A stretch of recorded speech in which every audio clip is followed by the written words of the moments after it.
Diesel petrol पे tax लगा रखा है दुनिया भर का। सभापति महोदय, जो डीजल मिलता है पेट्रोल 30-32 रुपए में मिलता है, उसको आप 90 से 100 रुपया बेच रहे हो। आपके बाप का राज है क्या कि लूटोगे, खाओगे, खुद 15-15 लाख के सूट पहनोगे और किसान है उसके तन पे कपड़ा नहीं है, मजदूर के तन पे कपड़ा नहीं है, आप घूम रहे हो वहां 30 तरह के व्यंजन खा रहे हो, वो सूखी रोटी खा रहा है। और किसान ने अगर पिज्जा खा लिया तो उसको सोशल मीडिया पे चलाते हो, पिज्जा क्यों खा लिया? क्योंकि भाई आपको ही अधिकार है पिज्जा खाने का, आपको ही अधिकार है कूलर में सोने का, आपको ही अधिकार है एसी में रहने का, आपको ही अधिकार है पैंट शर्ट पहनने का। आपके बाप दादा ही लेके आए थे क्या प्रॉपर्टी? आपके तो मैं चाय बेचने वाला था।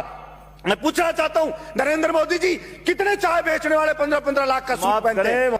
सभापति महोदय, भाड़े के टट्टू रख रखे हैं, सोशल मीडिया पे रख रखे हैं, वो मोदी करते हैं, वो उसकी बड़ाई करते हैं, वो भड़ाई करते हैं। और मैं कहता हूं ऐसे ही चाटुकार, और कुछ चाटुकार होते हैं वही उसको मरवाते हैं, वही उसको बर्बाद करवाते हैं। और यही हश्र आप देखना सभापति महोदय, ये केंद्र सरकार का होने वाला है। इसलिए मैं तो मांग करता हूं यहां से कि नरेंद्र मोदी को हाथ जोड़ करके और सर झुका करके और माफी मांगनी चाहिए देश के किसानों से कि मुझसे गलती हो गई, मेरी मति भ्रष्ट हो गई थी, मेरी बुद्धि भ्रष्ट हो गई थी, इसलिए मैं अहंकार में आ गया था और मैं माफी मांगता हूं। मैं इन बिलों को वापस लेता हूं और एमएसपी पे पूरी फसलों को खरीदे। विनाश काले विपरीत बुद्धि, किसी भी राजा का विनाश आ जाता है ना, विनाश आ जाता है, तब वो इस प्रकार का एक्ट करता है कि मैं जनता की मांग को नहीं सुनूंगा, मेरा करना है जो कर लीजिए। चाणक्य ने भी कहा है कि अगर वास्तव में जनता विरोध में आने लगे, जब वास्तव में राजा को लगे कि सड़क पे जनता उतरने लगी है, तो उस अहंकारी राजा को तुरंत उनकी समस्याओं को ध्यान में रख करके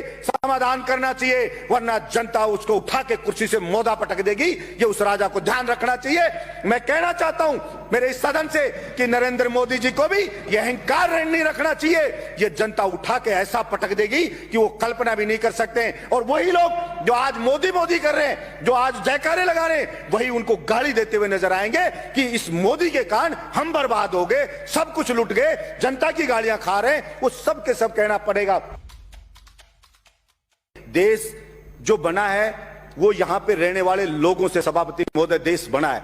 अगर वहां के लोग खुश नहीं है, अगर वहां के लोग संतुष्ट नहीं है, तो वो देश पर कैसे खुशहाल हो सकता है? सिर्फ झूठे नारे लगाने से, झूठी बातें करने से कोई देश खुश नहीं हो जाता। सभापति महोदय, किसान पढ़े, अलग अलग बॉर्डर पे पड़े, 2 मिनट में कर रहा हूं सभापति महोदय, अलग अलग बॉर्डर पे पड़े, बच्चे उनके बैठे हैं, महिलाएं वहां पे बैठी हैं, विनती कर रहे हैं बेचारे कि साहब ये 3 जो बिल लाई है केंद्र सरकार, इससे हम बर्बाद हो जाएंगे, हमारी मंडियां बर्बाद हो जाएगी। प्रधानमंत्री जी इन तीनों बिल को वापस ले लो। और प्रधानमंत्री जी को इतना अहंकार हो गया है कि मैंने जो बिल लिया आया, भला उसका विरोध किसी ने क्यों कर दिया? उस अहंकार में वहां कीलें लगा दी जाती हैं, वहां पे ऐसे ऐसे बैरिकेड बना दिए जाते हैं, वहां पे ऐसे लगा जैसे पाकिस्तान की कोई सेना अटैक करने आने वाली हो, उससे ज्यादा वहां पे सुरक्षा के इंतजाम करे जा रहे हैं। सभापति महोदय, मैं ये कहना चाहता हूं, विनाश काले विपरीत बुद्धि, किसी भी राजा का विनाश आ जाता है ना, विनाश आ जाता है, तब वो इस प्रकार का एक्ट करता है कि मैं जनता की मांग को नहीं सुनूंगा, मेरा करना है जो कर लीजिए। चाणक्य ने भी कहा है